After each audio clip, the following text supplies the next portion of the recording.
Alright, Alien Covenant, aka Prometheus 2, aka the David story. I actually really liked the direction that Ridley Scott took this film. We've always wondered where these nightmarish alien creatures come from, and finally we get an answer. Humans create this android that's perfect and smart and immortal, but deeply unhappy. He talks about his frustrations that he can't even create a melody on the flute. He's watching movies on a spaceship and studying the characters and mimicking them, but feeling nothing. He's not able to get any joy from it. And he acts like he considers humans so inferior and has this contempt for them, but really he's jealous of the things that humans can do, create, fall in love, feel, have emotions, that he just can't, and he's resentful that he can't. So he becomes this destructive force, creating this super predator and using it to get revenge. He loves this quote, "Look on my works, ye mighty men, and despair." You can see him taking a human and showing them the complete destruction of a civilization that David has wrought and saying, where is your justice? Where is your ideals? Where is your love? Where is your ability to create? Where is your art now? He says, no one understands the lonely perfection of my dreams. And you get the sense that for David, his dream would be a universe filled with these demon monsters he's created, just completely cleansed of all these lower forms of life. And he's just sitting back playing Wagner on the piano. And he says the famous quote, better to reign in hell than serve in heaven. And I think it's fitting, because he'd basically be in hell in this universe with all these demons, these unfeeling, unthinking killing machines, that he's kind of the father god too. I think there's a lot of parallels to real life with his imagery. You think of psychopaths, no conscience, no remorse, no empathy, all the things that allow them to be very successful and rise to the top of politics or business. Those very same things also prevent them from forming any real connections with people, having children that they can feel are a part of themselves, creating any art that's uniquely their own. So you see them with all this power, but oftentimes deeply unsatisfied and unhappy, and you get these random acts of destruction that we look at and they seem so senseless and we just can't understand where this evil's coming from. So I like how Ridley Scott's actually trying to explore some concepts and not just making a horror film. What made the original Alien so scary was the shock and the surprise. We didn't know what these aliens looked like. We didn't know they were going to burst out of the chest like that. And we're never going to get another film like that. I also like that he moved away from the focus on engineers and Prometheus. Ridley Scott said what he was trying to convey was that Jesus was an engineer trying to teach us how to live better, and since we killed him, then the engineers wanted to wipe us out.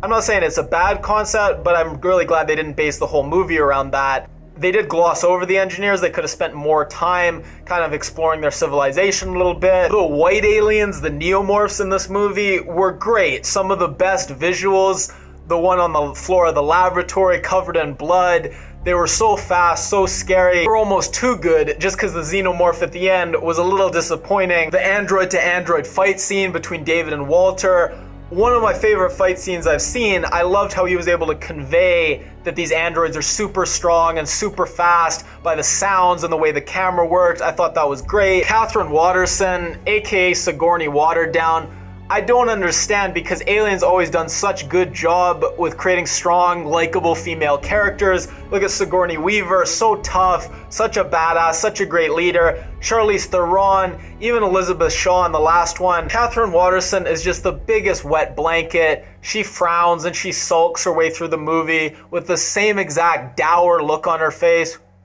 Exactly what she did in the new Harry Potter movie. Looking like a boring, unfunny version of Kristen Schaal. I think this is the Jennifer Lawrence effect. She frowned and sulked her way through 4 Hunger Games movies, and that was a huge success. So now everyone thinks it's really trendy and hip to have female leads in action movies, you know, not act. I don't know what the director says to these actresses.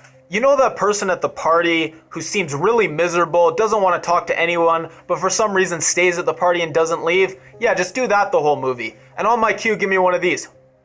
I don't know why critics think that getting an androgynous haircut and acting stone-faced the entire movie makes it deep. It's not, it's lazy. Danny McBride, our whole image of him is as this buffoonish clown, and the movie doesn't even try to create a different image for him. He calls a woman sugar tits, he's called Tennessee, he's wearing a cowboy hat. There's no chemistry between him and his wife. The movie's over. I'm still not quite sure which one his wife was. So by the end of the movie, the only characters we have left is Danny McBride and this wet blanket, and I'm like, this is who they're gonna build the Alien Covenant franchise around? I really hope not. The captain is so weak, so ineffectual. He's talking to the wet blanket at the start of the movie, and I'm like, these two are the ones supposed to be leading this very important colonization mission? It's like a bad horror movie where the characters are so inept, you just know things are gonna go terribly. Right at the start of the movie, he's like, I'm very religious and that's very important to my character, and then they never explore that at all the entire movie. With the rest of the characters, the movie doesn't even make the effort to make them cliches. They're just bodies that get killed off doing dumb things. Oh, let's explore the planet without wearing a helmet. Let's peer inside this weird egg because this creepy android told me to. Franco burns up after 15 seconds. The only reason you might care is if you're a diehard James Franco fan and can't wait to see 2 hours of James Franco, because that's totally a thing. I did like the little video of him rock climbing. He just seemed to be loving life so much. The biggest smile. Watching that after his death, yeah, that was a little sad. I like that. We didn't get any good visuals. Even passengers, way better visuals of inside the ship, better visuals of the outside of the ship. The planet they explored couldn't have been more drab and boring. Any wilderness on Earth would have been more interesting than that planet. When I first saw the xenomorph at the end, I thought it looked great. It seemed sleek, it seemed fast, but then they didn't do anything with it. I mean, have it jump, have it stabbing with its tail, have it run, do something with this concept. The only thing they did was the double mouth thing, and I mean, we've seen that now for 4 or 5 movies. What they should have done, take out Catherine Waterston, Danny McBride, all this other nonsense, have deep talks with David and the Christian captain, contrasting their worldviews, have flashbacks with David and Elizabeth Shaw, showing David's descent into this madness, and more shots of the engineers' civilization and their extinction, and then fix the xenomorph fight scene at the end, get rid of the crane nonsense. If it did that, the movie really did have the potential to be my favorite of all the Alien movies. If I had to rate it, I'd give it a 6. I'm never gonna watch it again. I will watch scenes again. Comparing it to other movies in the franchise, if you want a horror movie, watch Alien or Aliens. If you want some cool visuals, kind of like Planet of the Apes, but with aliens, watch Resurrection or Alien vs. Predator. If you want more of that abstract, sci-fi, conceptual, Prometheus just does a better job, I think. It's a better movie. This movie kind of tries to do all three. Some people say they were only 7 years away from their original destination, so they should have just stayed awake. They didn't have to get in the pods. They didn't have food. There was 2,000 of them. They didn't have 7 years worth of food for all those people, so that wasn't a plot hole. So if David created xenomorphs in the future, then in Alien vs. Predator, how did they get on Earth since ancient civilization times? I didn't mind this inconsistency. I think the point of Alien vs. Predator was to show us what the xenomorph can do, really unleash it against a worthy adversary. You can't do this without the Predators. That's why it was Alien vs. Predator. James Cameron had to put Sigourney Weaver in a mech suit in Aliens just to kind of get like an even matchup. So I think Alien vs. Predator fulfilled its role. It did it great. Alien vs. Predator 2 was the worst sequel, maybe the worst movie of all time. So I think it's great that we're closing the chapter on that and just leave Alien vs. Predator how it is. Don't try to build on it. It's fine.